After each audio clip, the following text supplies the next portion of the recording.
Buenas noches, compañeros. Estamos ya. ¿Qué fecha estamos, compañeros? Recuérdeme, ya vamos en 21 de julio. 21 de julio, ya días para que se termine este mes. Miren, entonces aprovechemos el tiempo, aprovechemos el espacio.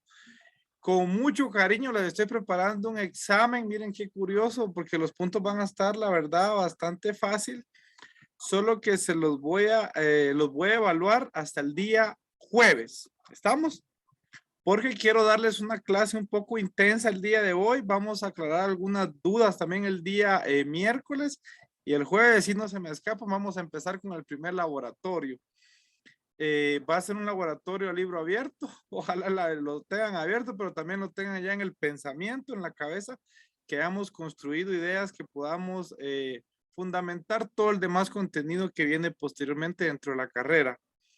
En esta oportunidad estamos iniciando la clase con la compañera Carla Odali, Sara Marcela, Sofía Gabriela, Mere Elizabeth, por ahí solo leemos el pelito, parece que por ahí está Dulce María, Nora Lucrecia, Andrea Lucía, Jennifer Alejandra, Merly Azucena, Delmi Adelí, Sara Giselle, Floricelda Cruz, Claudia, se me movieron ahorita, Claudia Michelle, Jocelyn Eunice, Perla Damaris, Casey Vanessa, Michelle Alejandrina, Axel Alexis, Wendy Regina, Catherine Maeli, Maeli o Maeli, luego me explica. Yureni Betsaida, Rodrigo José, Rudy Daniel, Walter Daniel Alessio, Paulina Alejandra. Vamos a ver, por aquí me quedé. Dulce María Bonilla, Jacqueline Viviana, Jocelyn Lorena, Ani Vanessa, Kelly Adalí, Aurelio Antonio Pérez Gómez y María Fernanda López Isco. Algunos no tienen su cámara, les voy a rogar que cuando les pida que la pongan, no la vamos a tener toda la clase, no que únicamente al inicio. Entonces, me interesa verlos por ahí. Por favor, tengan su libro a la mano y vamos a platicar bastante del contenido del libro, porque es un poco lo que ya les va a entrar en su primer examen. Si quieren, ahorita apaguemos la cámara, vamos a avanzar. Yo sé que el día de ayer les pedí que que investigaran ciertos términos. Sin embargo, esos términos me interesa. Si podemos apagar todos los micrófonos para poder desarrollar la clase, sería perfecto. Me interesa que podamos los términos y las tareas que voy dejando, no nos desubiquemos y podamos irlas teniendo a la mano, que las tengamos a la mano. El día de ayer les pedí que investigara qué era una curia, qué era una centuria, qué era un as, ¿verdad? ¿Alguien puede apoyarme con eso? Hoy no les voy a dar puntos, a mí me interesa de que podamos ir participando y luego de que abordemos esas preguntas, vamos a entrar ya en materia del curso. Carla Odali, le escucho. Muy buenas noches. Buenas noches, licenciado. Dijo, la pregunta es, ¿qué es un as? Dígame lo que investigó. Lo que investigué es que un as es de lictores que eran la unión de 30 varas atadas de una manera como de ritual, con una cinta de cuero roja y que forma con un cilindro que sujeta un hacha común a una labris. Y me surgió la duda que era una labris. Entonces investigué que labris es una hacha de doble filo conocida entre los antiguos griegos. Muchas gracias, compañera. Era algo simbólico a los que los romanos le daban un valor de carácter pecuniario. Vamos con Wendy Regina. Buenas noches, licenciado. Es Regina. Regina. Wendy Regina. Fíjese que yo investigué acerca de que era un as, que era lo que los romanos le atribuían el valor de dinero, de su moneda, que el as tenía al principio un peso de 1 libra, por lo que se denominaba as libralis, y que su marca era una diagonal. El as y sus divisiones se dividía de 1 a 12 partes, cada una tenía su nombre de acuerdo a sus divisiones. Por ejemplo, la semis equivalía a medio as, un triens a 1/3 de as, cuadrans a 1/4 de as, sextans de 1/6 de as, y la uncia era 1/12 de as.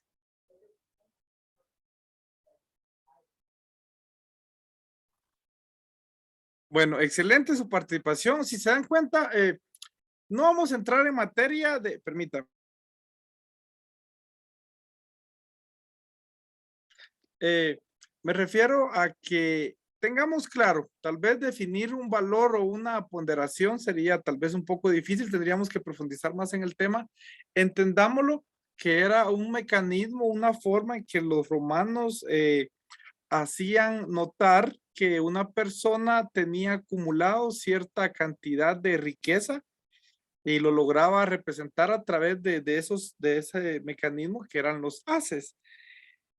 ¿Por qué le hago referencia a los haces? Porque en primer término, las curias tenían un objetivo, obtener representantes.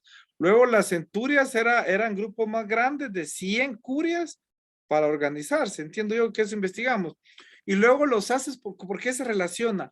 Porque ya no votaban todas las curias, ya no votaban todas las centurias, sino que para poder votar, para poder reunirse en esas asambleas que tenían nombre, se necesitaba tener cierta cantidad económica representada a través de los haces, o sea que ya solo ciertos grupos de personas que tenían cierta cantidad de riqueza tomaba decisiones. Dentro de ese orden de idea creo que lo tenemos claro hasta ahí, ¿verdad? Si no, me pueden ir preguntando y de igual forma le voy a pedir que continúen investigando si algo se queda tal vez sin directamente poder aclararlo. Hasta el momento vamos abordando lo que es la monarquía, vimos los 7 reyes. Pueden apoyarme con esa tarea, yo creo que ayer les hice ver de que me interesaba que me dijeran más o menos cuál era el aporte de cada uno a la realidad de Roma dentro de ese contexto. ¿Alguien puede apoyarme con eso, compañero?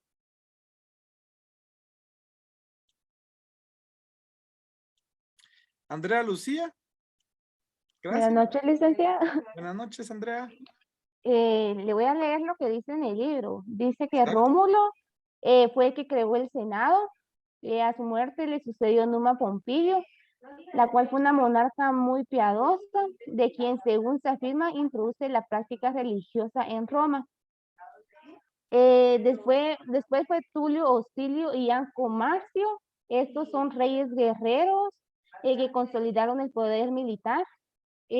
Tarquino el Antiguo dice que por su parte concede más facultades al Senado y aumenta a 300 el número de sus miembros. Sigue Servio Tulio, el cual realiza una reforma político-administrativa que toma como base el censo económico de la población y es conocida como reforma serviana. Esta trae como consecuencia la creación de los comicios por centurias. Finalmente está Tarquino el Soberbio, el último de los monarcas. Es un déspota que pretende gobernar dictatorialmente y termina siendo destituido y desterrado. Con él concluye la época monárquica. Muchas gracias. Miren cómo cada uno fue dejando su aporte. Los primeros dice ahí que fueron muy piadosos, es decir, que tuvieron mucha labor y su ejercicio más que todo para proteger a su pueblo, a su comunidad. Luego vinieron reyes guerreros, principalmente Roma se caracteriza. A Roma le sucedió algo. Mucho de la cultura romana se inspira en la cultura de Grecia, la Grecia antigua. Entonces muchos dioses sufrieron una pequeña evolución y fueron integrados a la cultura, a las creencias de los romanos. Cuando vemos ahí el tema religioso, no pensemos directamente de una religión basada en como la conocemos actualmente o el tipo de religiones que conocemos, porque no sé si ustedes tienen conocimiento que es cierto, en Guatemala la principal religión es el cristianismo en todas sus manifestaciones. Sin embargo, a nivel mundial existen otras creencias como el islam, como el mismo budaísmo, que tiene otro tipo de creencias en otro tipo de deidades, otro tipo de dioses, que tiene distintas creencias con respecto a forma de entender la vida y cómo entender precisamente la muerte, cómo entender la forma de el concluir la vida como una esperanza de resurrección, como lo que manifiesta el cristianismo. Existe, por ejemplo, en el Islam, en la idea de pasar a una mejor vida con otro tipo de dádivas, atendiendo al heroísmo con que haya fallecido. De igual forma, el budaísmo y también el budismo, que ambas tienen cierta diferencia con respecto al tema de la reencarnación, y al medir la cantidad de personas en el mundo ¿En qué cree la mayoría del mundo? Les comento que no es en el cristianismo. Tal vez no tanto por la cantidad de países que coinciden en una misma creencia, sino que por la cantidad de personas que habitan en determinados grupos, en determinados territorios de ciertos países. Solo la cantidad de personas o habitantes en China tiene más habitantes que muchos de algunos continentes por la sobresaturación de personas y la forma de creer que ellos piensan y creen mucho en la reencarnación. Y más que hacerlos dudar sobre su religión, los invito a profundizar más, a conocer más cuándo fue que se integra, porque es que en Guatemala tenemos ese tipo de creencias, cómo influyó la conquista, cómo la misma libertad de religión permitió acceder a cierta información de personas que no compartían la idea de cómo la iglesia administraba el poder. Con respecto a eso surgen ideas de personas en su momento llamadas protestantes, en algún momento llamados hermanos separados de la misma fe, donde a través de muchas tesis Martín Lutero expone todas sus inconformidades con respecto a la forma de administrar la Iglesia Católica, el poder que se le daba y la influencia que tenía en el tema político. Sin embargo, esta clase no es directamente sobre eso, pues necesitamos ir entendiéndolo y vamos a entender que ese rey incluyó la idea de una religión, pero no directamente está hablando del cristianismo. Si vamos al tema del judaísmo, ellos todavía no reconocen la figura del Señor de Jesucristo dentro de su fe, de su creencia, todavía esperan la venida de ese Mesías, de ese Cristo. No reconocen en Jesús la figura de autoridad porque ellos esperan a un rey como tal.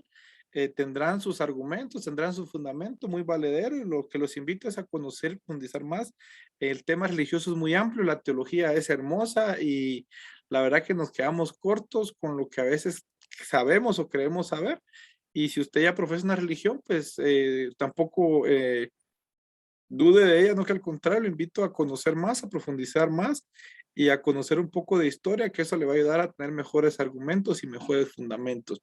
Dentro de la Iglesia Católica hay una parte, una rama de la misma fe que se llama apologética, que es un estudio más profundo de las creencias, de que por qué existen como tal. El mismo calendario que utilizamos actualmente es un calendario emanado de la Iglesia Católica. He ahí que muchos de los días tengan nombres de personas llamados, pero es que nos dicen es la fecha de tu santo, porque incluso la misma nominación de ciertos días, miren qué curioso, el lunes, martes, miércoles, jueves, viernes, sábado, domingo, hace referencia a dioses romanos, a dioses y deidades. Entiendo que el lunes hace referencia a la luna, al Monday, a la idea de divinidad que ellos tenían con respecto a la luna. El martes al dios Marte, al dios de la guerra, el dios de los ejércitos. Todavía en Guatemala, miren, es curioso, tenemos un campo Marte y el campo Marte surge en Roma. Tenemos de igual forma el miércoles que hace referencia a cada uno, si agarramos a definir, hace referencia a planetas y cada planeta en aquel entonces tenía una significación en una divinidad. Aunque no estemos en Roma, nuestro calendario se basa en eso y aunque de repente no seamos creyentes de Jesucristo, algunos pues no son creyentes, pero bien que disfrutan de la Semana Santa, disfrutan de los asuetos, disfrutan de la Navidad y son circunstancias que pudieran ser debatibles, pero los invito a conocer y profundizar más cómo se fue integrando desde el mismo momento de que la Biblia como tal establece el sábado como día de alabar a Dios y cómo fue transformado por la misma iglesia romana para ubicarla y hacerla armonizar con la idea de divinidad del dios Sol Victoris, que lo ubicaron para el día domingo. Y no me crea a mí, no, yo no quiero aquí venirle a imponer nada, solo le pongo en la mesa ideas donde ojalá usted profundice, conozca y pueda debatir, pero debatir con argumentos y encontrar sus fuentes, encontrar sus propias formas o ideas de pensamiento que le ayude a sentirse más cómodo con lo que está haciendo con su vida. Mucha de la historia que conocemos nosotros como tal, una historia ancestral que nos cuenta la Biblia, no surge en la monarquía. Hoy una compañera me escribió y me dijo, ¿qué significa el antes de Cristo, el AC y DC? ¿O por qué los años se cuentan, por ejemplo, si son 31, en vez de contar, en vez de sumar, cada vez que está más cercano a Cristo son menos. Es una forma curiosa de contar los años, pero es porque hace referencia a un punto inicial de la historia como tal que estamos viviendo, el nacimiento de Cristo. Que si ustedes han profundizado en la historia que nos repite cada Navidad, cada Natividad, hace referencia a ciertos procesos donde incluso ahorita las compañeras mencionaron algo bien interesante, ya de los lictores, hubo un rey que hizo un censo, dice, ¿y el censo qué es? El censo es contar a las personas para ver cuántas hay, para saber cuánto tienen que tributar, cuánto, porque tenían que pagar impuestos. Si ustedes se recuerdan en la Biblia, cuando el motivo de que Jesucristo vaya con su familia, con San José y con la Virgencita, cuando entra a Jerusalén, es porque van a un censo que lo está efectuando Roma en un territorio israelí muy alejado de Roma, pero fue la magnitud del alcance del imperio romano. Es por eso que hoy le voy a pedir que una tarea que no se la quiero facilitar, no quiero que usted la busque, una imagen, una gráfica, la va a googlear, del imperio romano, va a darse cuenta la magnitud, la grandeza de Roma y cómo fue su trascendencia en el territorio europeo, asiático, incluso el africano. He ahí que todavía esa necesidad de regular conductas de las personas habitantes de esos lugares que en un principio eran conquistados, y qué pasaba con la gente de ahí, pues quienes lograban comprar su libertad, pues o hacían cierta negociación, continuaban siendo libres, los que no, pues pasaban a ser esclavos, y los que huían quedaban sin esa calidad de poder ser considerados ciudadanos, residentes en todo caso. Dentro de ese orden de ideas es necesario empezar a regular conductas. Y vemos cómo posteriormente hubieron algunos reyes guerreros, hubo otros que hicieron censos, hubo otro que hizo una muy mala administración, conocido como el soberbio, utilizaron una palabra tan fea como un déspota, como un dictador, una persona que no escucha a nadie y hace lo que él quiere, él juzga, él mata, él pelea, él hace lo que quiere. Entonces llegó a hartar a la población romana. ¿Por qué hablamos tanto de esa historia? Porque necesito que se sitúen ahí para ver cómo vamos a entender de que esa historia nos ayuda a entender el contexto que motivó generar normas, generar leyes. Las primeras leyes en Roma, vamos a partir de dos ideas. Una es el ius y otra es el fas. Repito, una es el ius. Todo lo que estoy hablando está en el libro, o sea, no voy a estar copiando. Lo que necesito es que lea, y quien ya leo sabe qué estoy hablando. El ius y el fas. El ius hace referencia al derecho. ¿Qué es algo que está derecho? Algo que está recto. Eso es estar derecho. ¿Por qué estudiamos derecho? Porque estudiamos lo que está recto. Miren qué curioso. Tal vez hasta hoy entendió usted por qué estudia derecho. Viene de un vocablo en latín llamado diritio, derecho.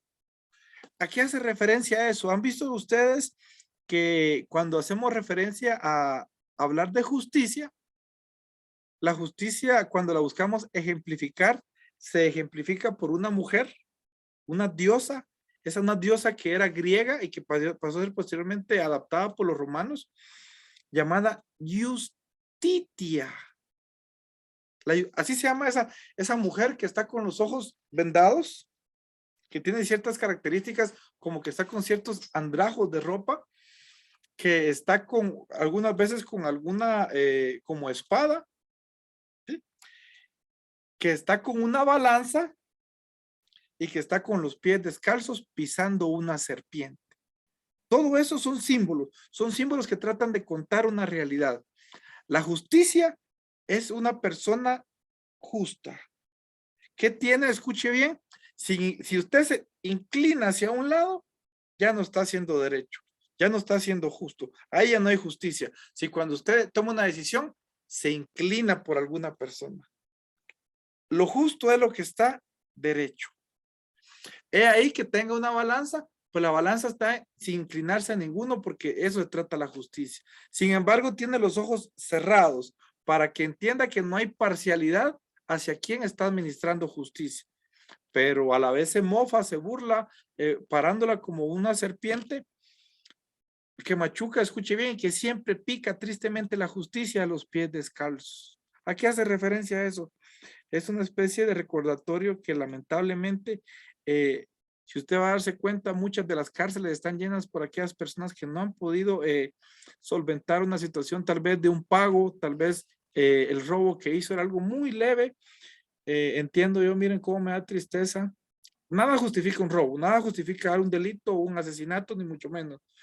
Pero hace como 2 días fue noticia en Jalapa, una noticia, wow, hasta vio que en varias plataformas de noticias publicaron a una persona que se metió a robar en una escuela con una carreta y que llevaba algunas cosas didácticas de la escuela, obvio, totalmente negativo, y qué bueno que esas personas la sancionen.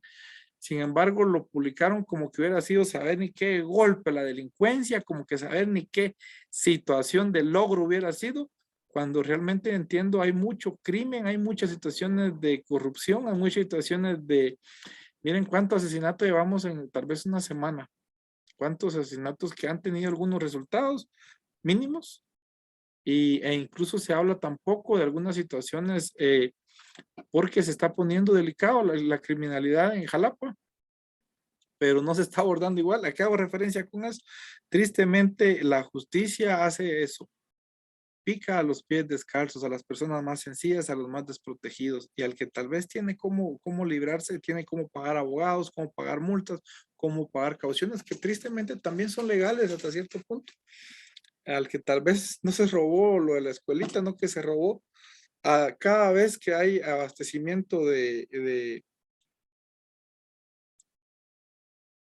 productos alimenticios para los niños de la escuela, que se roba esas cantidades grandes, que no entrega lo que dice cada cantidad de desembolso, porque tiene un compadrazgo el profesor con el director y tal vez el supervisor y tal vez el de la venta de los abarrotes, de los productos que se entregan.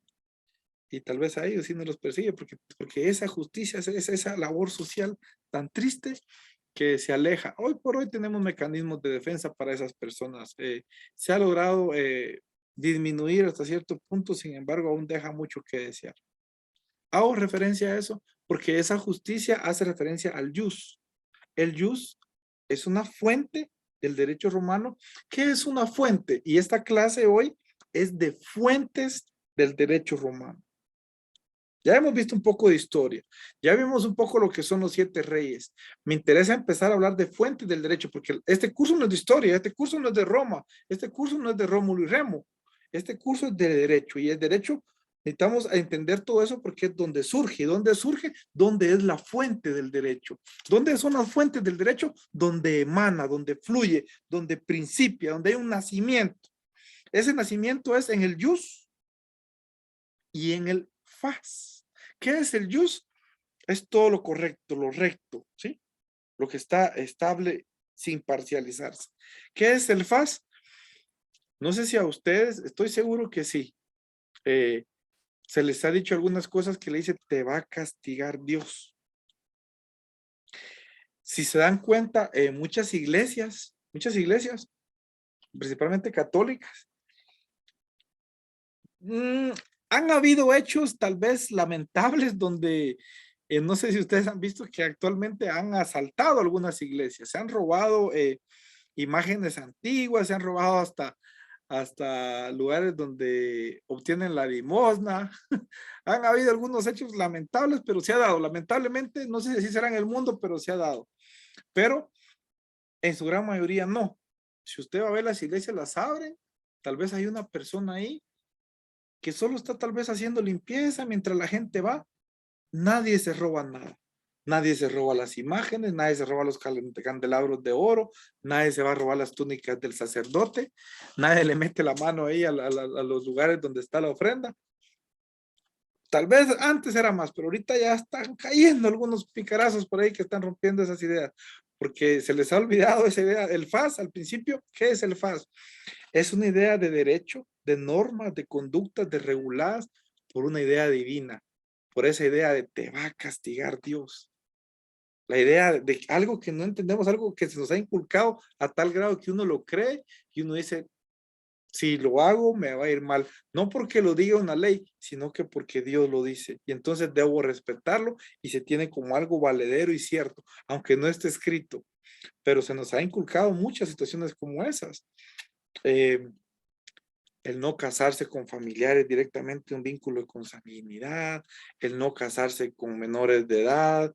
Hay circunstancias que ya están siendo normadas, pero que en un principio venían de la idea de divinidad, porque muchas de las normas de la fe, de las distintas deidades, en este caso del cristianismo, algunas normas establecidas en la misma Biblia, no hace más que regular cosas correctas para garantizarnos una vida plena, justa, que uno pueda convivir con su familia, que llegue a una avanzada edad tranquilo. Ese es el objetivo de las leyes. ¿Y dónde surgen las leyes que conocemos nosotros actualmente? En el Jus y en el Fas. Las definiciones las van a encontrar en el libro.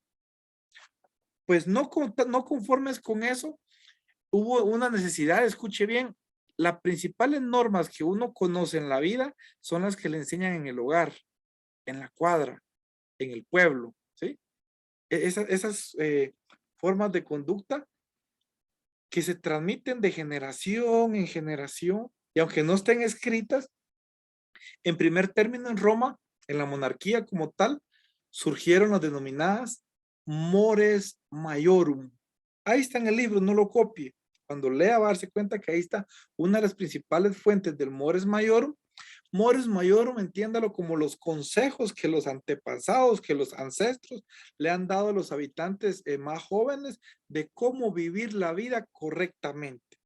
Correctamente apegada al derecho, al jus y al fas, a lo que dicen los hombres como lo correcto, a la idea de lo correcto y a la idea de lo justo y a la idea que Dios nos dicta, los dioses nos dictaban. En este caso, cuando hablamos de un Dios, ese Dios no entendámoslo como Jesucristo, porque los romanos eran politeístas y tenían muchas creencias, creían en muchos dioses, como lo hacen muchas personas en el mundo actualmente, como en Guatemala en su primer momento, aún existe la creencia en el Ahau, y no tienen una Biblia como tal, pero sí tienen una propia cosmovisión, una forma de entender la vida como lo es el Popol Vuh, que quiere decir libro de petate, donde cuenta historia, una narración de cómo los abuelos hicieron a través de la arena el ser humano y le dieron un alma para que le adorara y pudiera vivir una vida.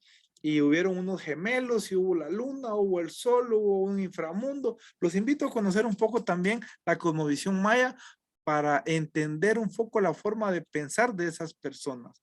Cómo entienden la vida, cómo entienden la muerte, cómo entienden la adoración de ciertos elementos de la naturaleza, cómo la luna, cómo el sol ha sido adorada y le han puesto diferentes nombres en diferentes culturas y nos ha influenciado hasta el día de hoy. Hasta el día de hoy, algunos que nos dicen lunáticos, porque la luna influye tanto en la Tierra, influye sobre las personas, que cuando está cerca causa ciertas energías que nos hace actuar a nosotros, a los animales, a la Tierra, a los cultivos, de determinada forma. Y eso ha venido a concluir en ciertos consejos de cómo vivir la vida, cuándo sembrar, cuándo buscar tener hijos, cuándo poder atacar, cuándo viajar, ¿sí?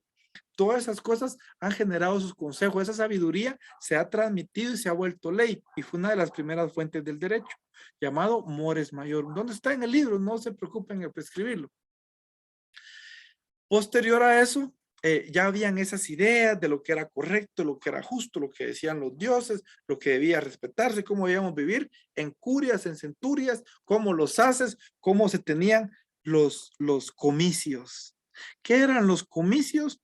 Todavía tenemos esa forma de llamar esas reuniones, esas elecciones, esas asambleas donde las personas se unen para tomar decisiones. Y escuche bien, surge una figura fundamental dentro de la organización de Roma que todavía está vigente hoy en la mayoría de sistemas sociopolíticos y económicos del mundo, como lo es el Senado. El Senado no hace referencia a si usted ya comió, si usted ya ha cenado o no.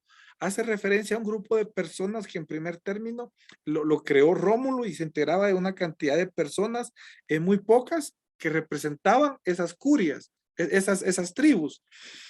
Y las tribus crecieron tanto que necesitó organizarlos de otra forma y el Senado se fue puesto robusto, fue creciendo un poco más a tal grado que hubo que hacer diferentes tipos de reuniones donde se fue clasificando. Y como yo les hice otra pregunta, ¿cuáles eran las clases en Roma? ¿Se recuerdan? ¿Cuáles eran las clases sociales en Roma? ¿Alguien la averiguó? ¿Alguien me la puede decir, por favor? Vamos de nuevo con Carla Odalis. Muy bien, Carlita, la escucho. Desde su fundación, las primeras clases sociales de Roma eran los patricios y los plebeyos. Muchas Eso lo vi en gracias. el libro. Excelente. Era lo que yo les decía. Yo sé que va a haber mucha oportunidad de consultar muchas fuentes, pero la mayoría de cosas está en el libro. Yo les he simplificado. Merly Azucena, le escucho. Licenciado, buenas noches. Yo de igual manera investigué, pero están los patricios, plebeyos, esclavos, clientes y libertos. Muchas gracias. ¿Alguien más investigó algunas otras? Esas que dijeron, si me dicen patricios y plebeyos, al principio era así. Ya luego hubieron lo que menciona la compañera, los esclavos, los libertos, hace referencia a los clientes, hace referencia a los bárbaros, a los latinos, a los sabinos, y le denomina a muchas circunstancias. Vamos a entenderlas cuáles son cada uno. Los patricios eran las personas que eran de una cierta élite, eran de los principales fundadores de Roma y sus descendientes directos. Tenían cierto estatus, cierta calidad. Entendámoslo actualmente, pudiéramos decirlo como en Estados Unidos, una persona que es descendiente de personas nacidas en Estados Unidos, porque Estados Unidos es de colonos de Estados Unidos. Si ustedes analizan la formación de Estados Unidos, aunque no es esta la clase de eso, pero si ustedes analizan York, existe un York en Inglaterra. Si analizan Jersey, existe un Jersey en Inglaterra. Y esa gente, esos colonos, esos viajeros, cuando fueron a conquistar, fundaron como que pusiéramos Jalapa y Nueva Jalapa posteriormente. No hay gente directamente nacida en esos lugares, realmente los ancestros de esos lugares eran indígenas como los indios navajos, los indios Sioux. Algunas personas en su momento van a profundizar sobre esas circunstancias. ¿Pero qué hago referencia con eso?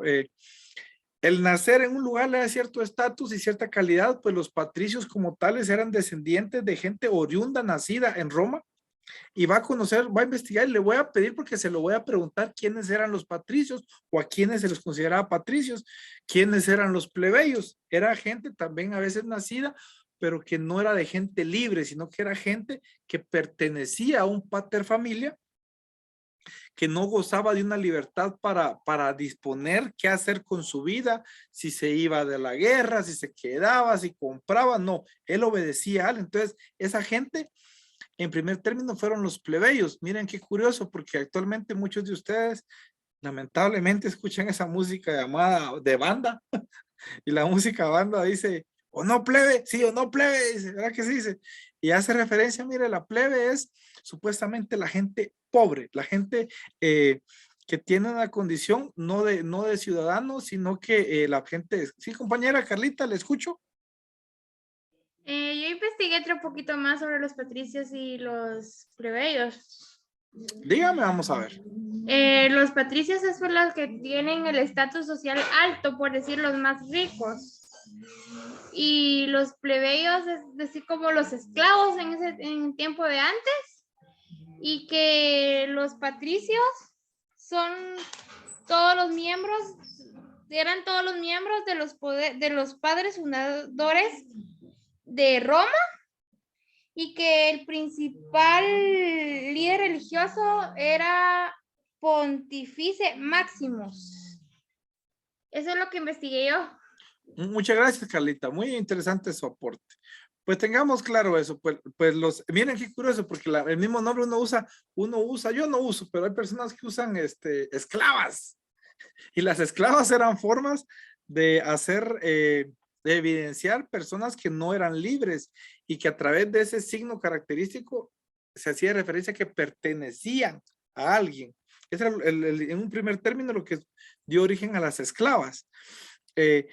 Luego tenemos los libertos, son personas que ya sea porque un amo, un dueño de otra persona, un patricio o un pater familia, por algún gesto tal vez de agradecimiento, tal vez porque le fue leal toda su vida, al morir lo dejó libre o le hizo algún favor que trascendió en él y le dejó la libertad, o lo mandaron a la guerra y regresó y obtuvo su libertad, o por alguna razón obtuvo ganancia y pudo comprar su propia libertad. A ellos se les conocen como libertos.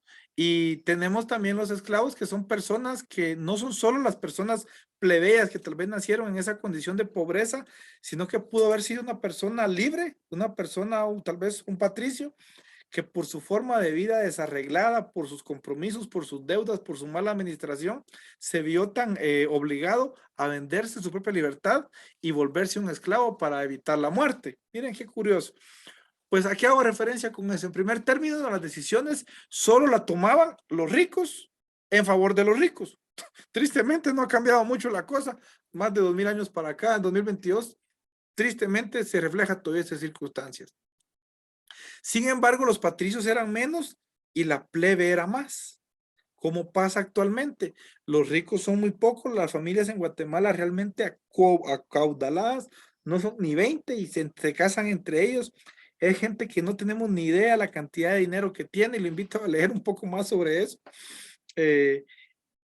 Gente que tiene una cantidad grandísima de recursos, de poder económico, de influencia en decisiones y en capacidad principalmente representada en lo que son propiedades, tierras y poder de disposición, así como muchos negocios le llaman ellos, ¿verdad? En un primer término, esas decisiones las tomaban solo para ellos a través de sus representantes. Sin embargo, el pueblo, al ser más, quería que también se le escuchara, que tomaran decisiones que se involucrara con ellos cuando había hambre, cuando había sequía, cuando había guerra, cuando había circunstancias que los dejaban tal vez expuestos ante un peligro. Querían también tomar decisiones. He ahí que surgiera la figura de los magistrados. Los magistrados eran personas, miren, todavía existen magistrados actualmente. Son personas que desempeñan una labor gratuita a través de un símbolo honorario de su vida, de sus méritos, de su forma de proceder al momento de tomar decisiones, de tener criterios de intervención, que eran electos por una cantidad de tiempo, que eran anuales, que eran gratuitos, que tenían ciertas calidades y ciertos poderes. Tenían poder de decisión y tenían poder de voto y poder de opinión. Algunas veces solo tenían poder de opinión y no importaba lo que ellos votaran. Surge entonces la figura del tribuno de la plebe. Pregunta de examen: ¿quién era el tribuno de la plebe? ¿A quiénes representaba el tribuno de la plebe? Se daba una reunión de personas que tenían un nombre. Esa reunión de personas de toma de decisiones, iban a encontrar en el libro. Pues había una reunión igual, pero de los pobres, de la plebe. Y de ahí surgió una figura de alguien que lo representaba en la toma de decisiones, llamado tribuno de la plebe.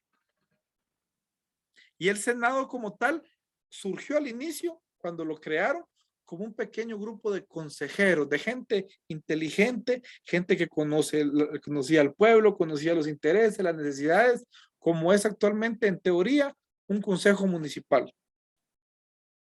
Mira, a pesar que no se llame Senado, es la figura similar. A nivel local, el Consejo Municipal; a nivel nacional, el Congreso; a nivel de Poder Ejecutivo, el Consejo de Ministros, ¿sí? Es un directorio, una junta directiva, ¿sí? Representantes de ese grupo. Pues el Senado de primero solo le aconsejaban al rey, le decían: no, hombre, haces esto, andate por aquí, toma cierta decisión, esto le va a gustar. Era un órgano consultivo ese. Del rey, lo aconsejaban.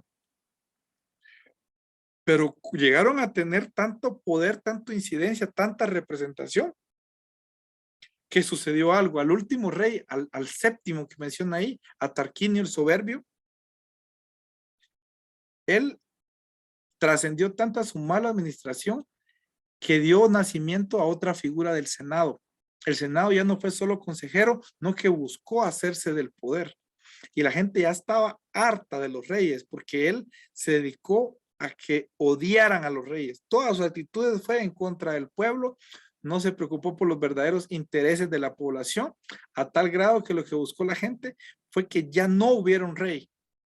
Y crearon una figura, el Senado, muy inteligente, como era gente muy sabia, no solo estudiada, sino que también la vida nos da también sabiduría. No confundan ustedes que tal vez porque su papá no fue a la universidad no sabe, o porque el albañil que está enfrente no sabe, o porque tal vez el muchacho que le lleva el gas o el agua a su vivienda no tiene un título, va a ser un ignorante. No, ellos saben, solo que a veces saben otras cosas, incluso saben más de la vida a veces que lo que sabe un profesional. Como dicen por ahí, la sabiduría no lo dan solo los libros, y dice también que las letras no quitan la tontera. Y eso es muy cierto y muy valedero. Pues dentro de ese orden de ideas, transformaron la forma ya no de un rey, sino que dio lugar a una transformación. Cuando creo que faltaban 27 años para que naciera Jesucristo dentro de la forma de vida, de la línea de tiempo, surgió lo que es la república, la res pública, la cosa pública.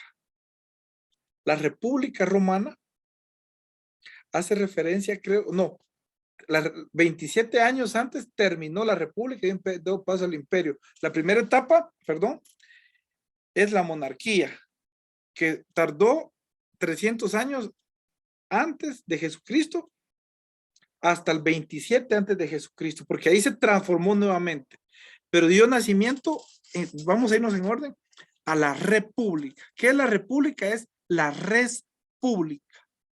La res es la cosa, ¿sí? Este vaso es una cosa. Esto es una cosa. A futuro vamos a ver lo que es una cosa y lo que es un bien. No todas las cosas son bienes y no todos los bienes sí son cosas. La red pública es la cosa pública, es el haber pública. Guatemala es una república, ¿sí? Democrática e independiente, en teoría. Pero miren que surge esa palabra, red pública. ¿Qué fue la red pública? Fue un fenómeno que transformó la forma de ver y entender la vida, la administración del poder, la forma de estructurar la economía, la toma de decisiones, otorgando poder a ciertas personas en las denominadas magistraturas. Y las magistraturas tenían diferentes funciones. En el libro vamos a encontrar lo que son las magistraturas y de igual forma, si puede usted buscarlas, le voy a pedir para la próxima clase que busque cuáles eran las magistraturas romanas.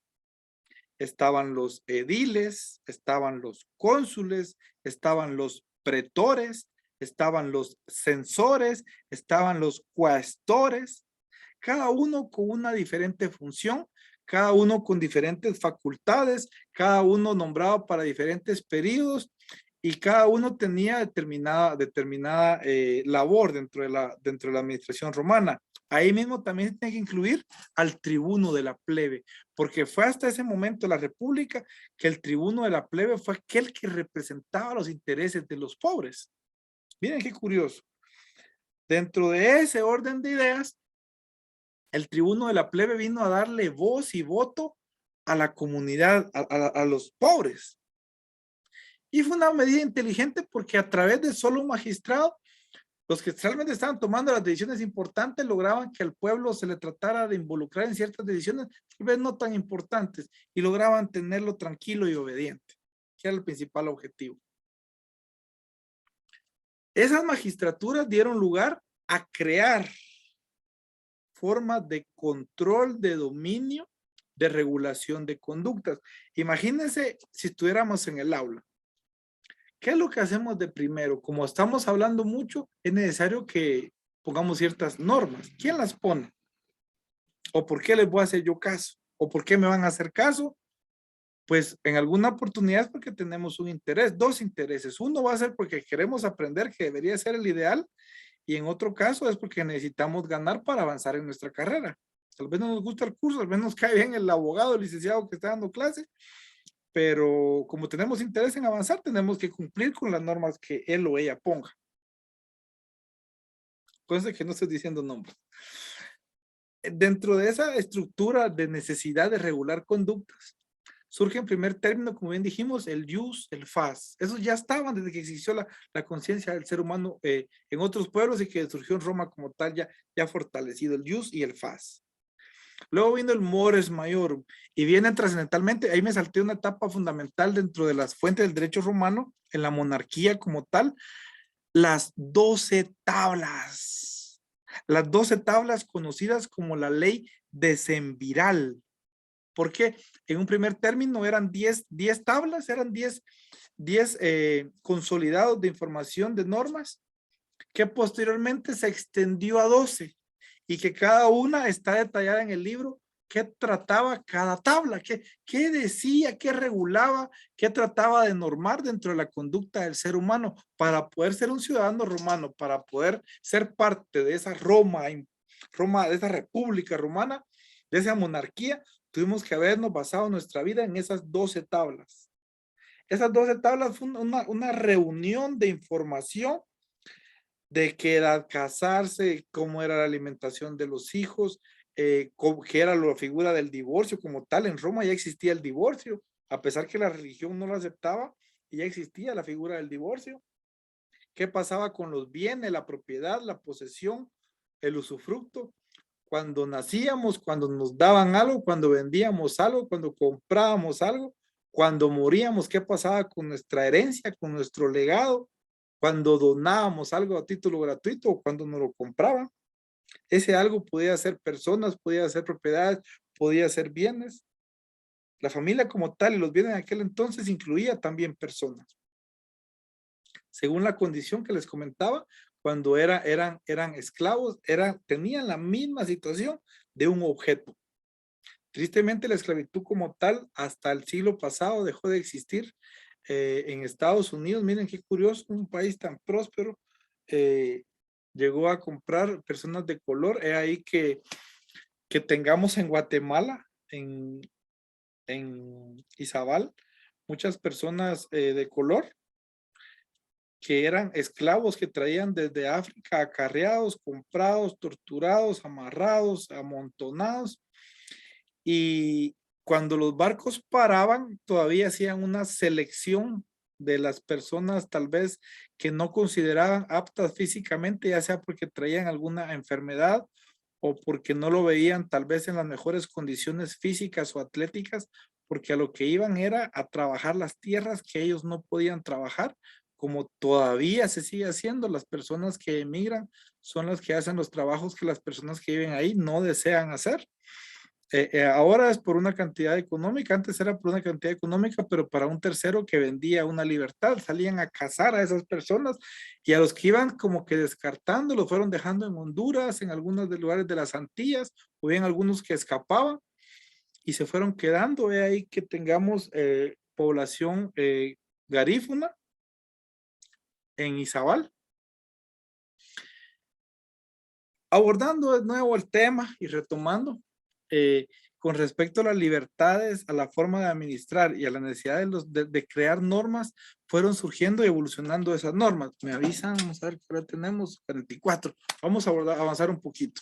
Esas normas, en primer término, el Senado creó algunas disposiciones que solo eran como recomendaciones, pero que posteriormente dio origen a los senadoconsultos. Eran preguntas que le hacían al Senado sobre cómo administrar justicia, sobre algunas decisiones importantes y que tenía carácter o dieron origen a normas.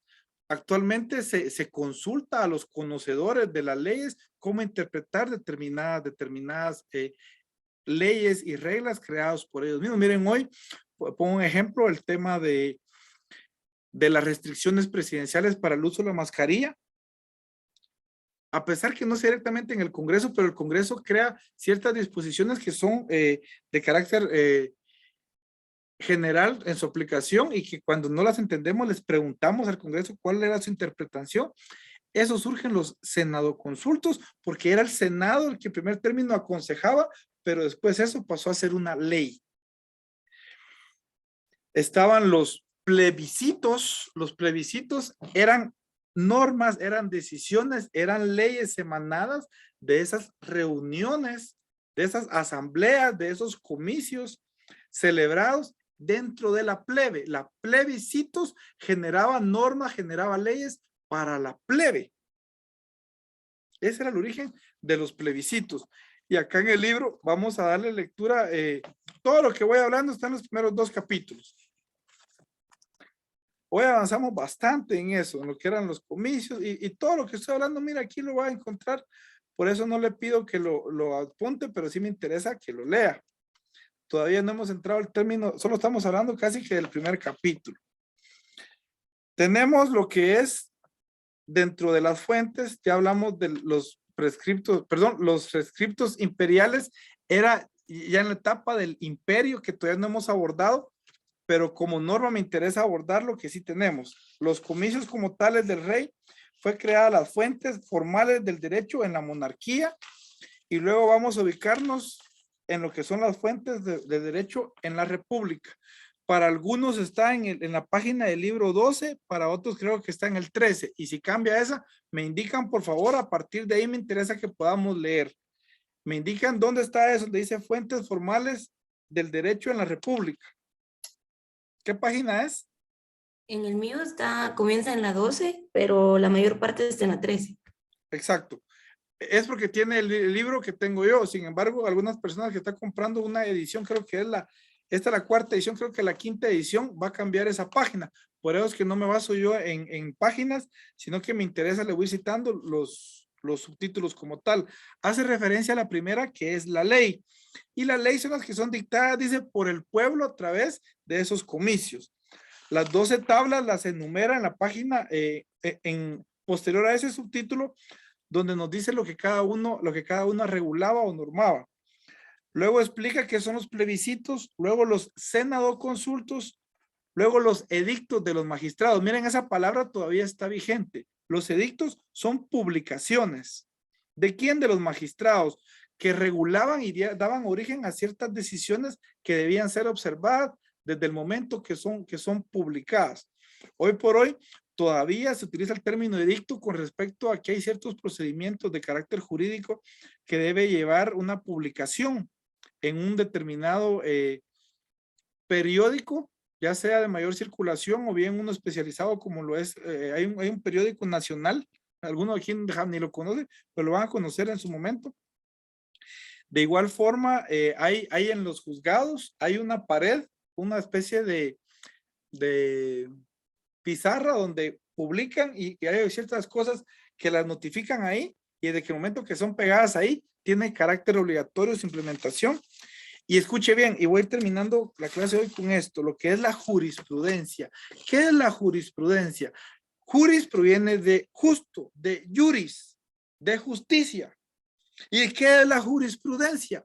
La jurisprudencia es como cuando quienes han tenido la bendición de tener un padre o una madre, cuando por ejemplo van a salir y les dicen, mira, ahí te vas con prudencia, ahí te vas con cuidado, ahí tomas en cuenta esto.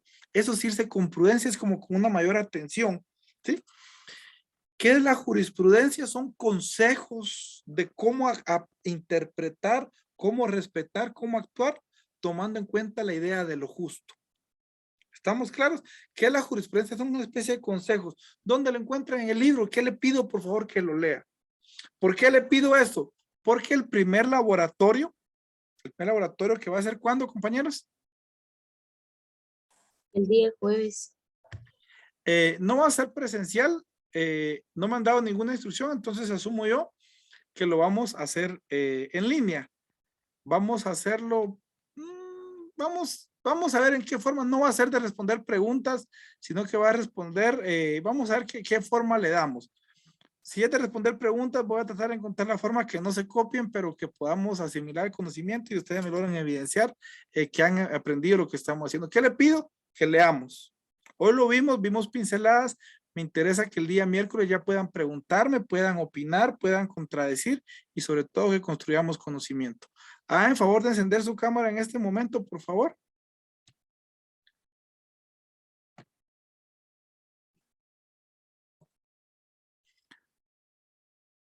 ¿Dudas, preguntas de lo que estamos viendo hasta el momento? ¿Vamos entendiendo hasta ahí?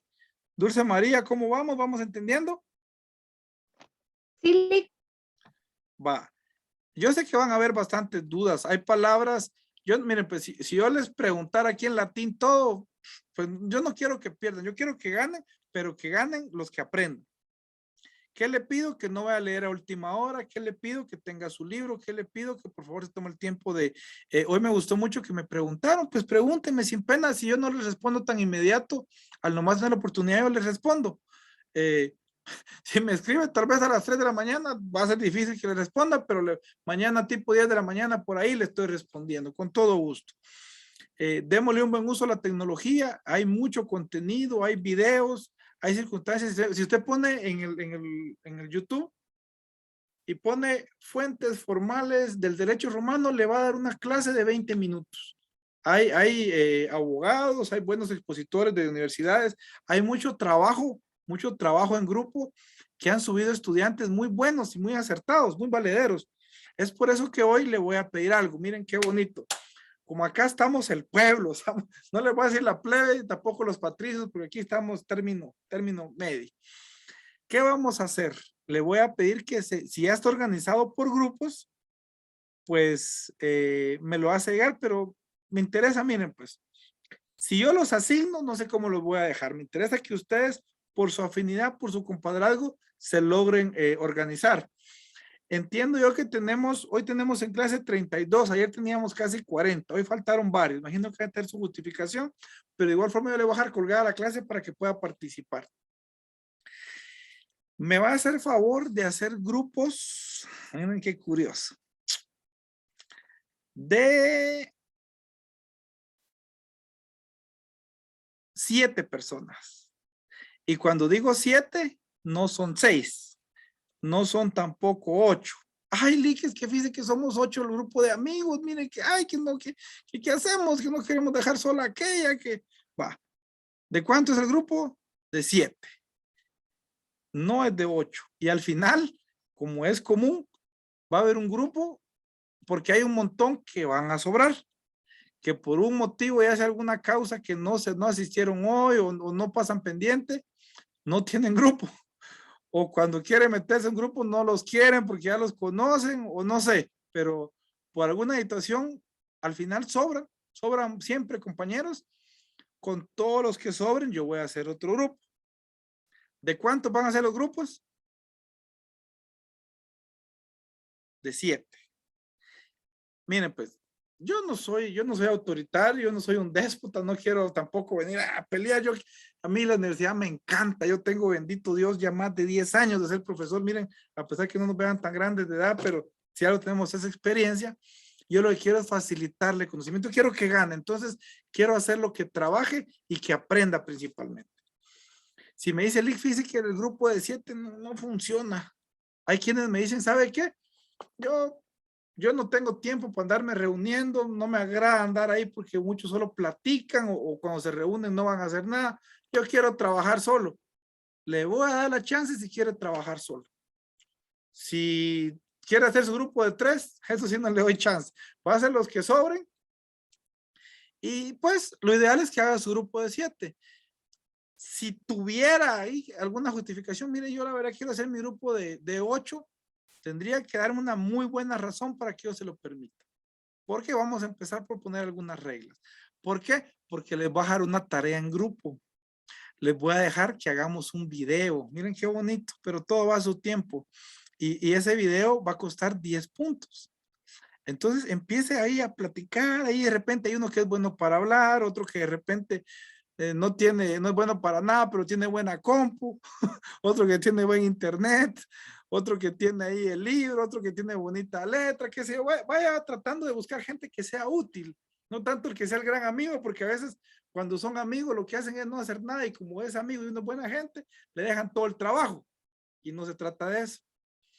No le voy a poner mayor reglas, pero sí le voy a ver en qué forma, vieran qué bonitos los videos que me han hecho en años anteriores, utilizando la tecnología. Incluso logramos hacer unos videos cuando no se podíamos juntar por las prohibiciones. Han hecho unos trabajos tan lindos de edición que de igual forma van a hacer los puntos. Si usted expone aquí en un pizarrón y lo expone bien, pues le va a dar punteo, ¿va? Pero de repente si utiliza ya la tecnología, aplicaciones, plataformas, hay quienes dicen, no, la verdad que nadie quiere salir, entonces vamos a hacerlo a través de esta plataforma que solo sale la mano escribiendo y la voz ahí narrando. Ustedes sabrán, ustedes sabrán. Que me digan, miren, nosotros todos somos demasiado guapos y no hayamos a quién poner ahí que haga la exposición, pues ustedes sabrán. Yo quiero que lo hagan bien, que lo disfruten, y la mejor forma que ustedes me pueden decir que les gusta mi curso, tal vez es bonito cuando me lo dicen, pero la mejor forma que pueden hacer, decirles que me gusta mi curso, es dedicándose, es esforzándose bastante, es haciendo las tareas, es participando, y sobre todo, vieran qué bonito, porque yo aquí tengo un montón de amigos, ahí yo veo cada carita y hay muchas personas a las cuales tengo mucho cariño, y principalmente de ustedes, yo espero una mayor dedicación, una mayor entrega, y sobre todo que esa amistad me la demuestren apoyándome, haciendo bien las cosas, ¿sí? De mi parte por hoy, agradezco mucho su atención, les he tomado cariño y disfruto mucho darles clases. Ojalá pronto nos podamos ver en persona y poder compartir más de algún momento e intercambiar ideas, sonrisas y buenos momentos. Por mi parte, los dejo en paz esta noche y tengan un buen fin de semana. Mañana todavía es viernes, mañana tenemos clases, bueno, no conmigo, pero disfruten su fin de semana, pórtense bien y no corran riesgos innecesarios. Dios me los bendiga, un fuerte abrazo. Que descansen, ¿sí? Los grupos me los van a tener listos para el martes. Una pregunta, Carlita, antes de irse, creo. Era eso lo de los grupos, ese lo teníamos que enviar. Me la mandó por telepatía. Perfecto. Para el día martes me manda eso. Voy a poner un evento o una tarea en el Classroom para que ahí puedan mandarme los grupos, ¿les parece? Noches. Feliz noche, licenciado. Feliz noche, licenciado.